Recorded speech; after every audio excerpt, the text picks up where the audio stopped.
Our proposal for our new national park is the Adirondack High Peaks National Park.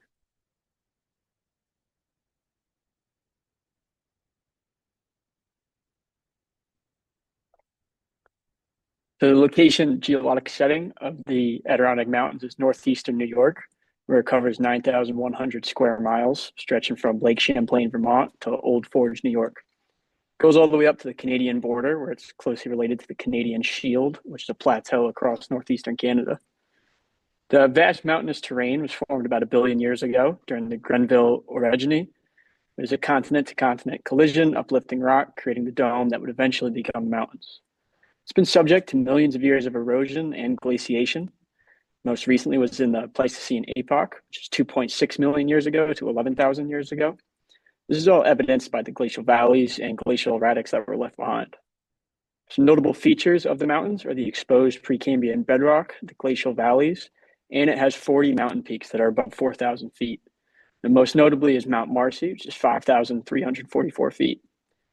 We believe it's a significant part of the New York landscape and a viable candidate to become a national park.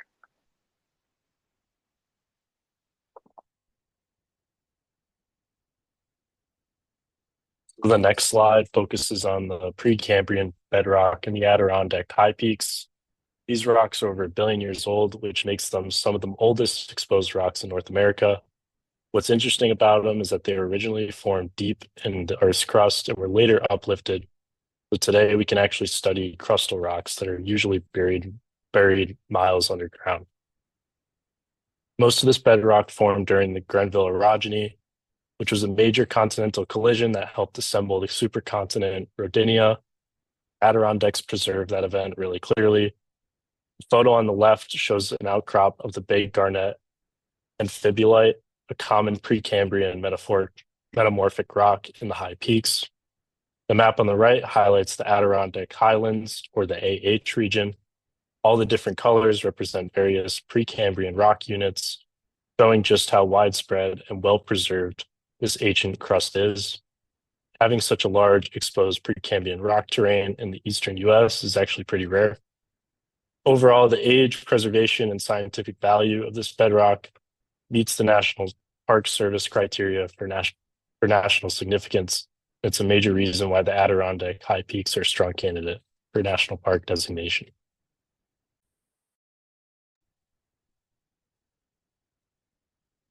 So like we just talked about, this park holds national significance because they showcase some of the oldest Precambrian bedrock in North America.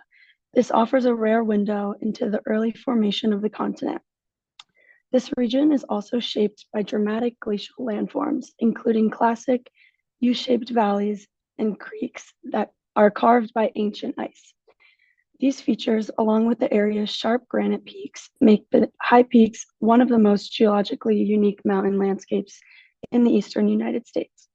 What truly sets this region apart is that it's not only a part of the Appalachian chain, but instead it forms a distinct geological dome, unlike any other mountain system in the country.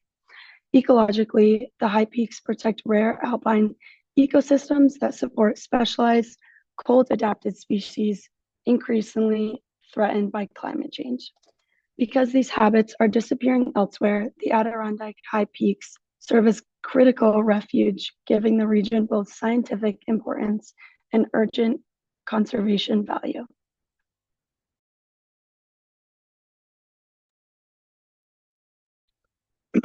Okay, so now for the recreation and preservation of our park. This slide shows how our park would balance recreation and protection.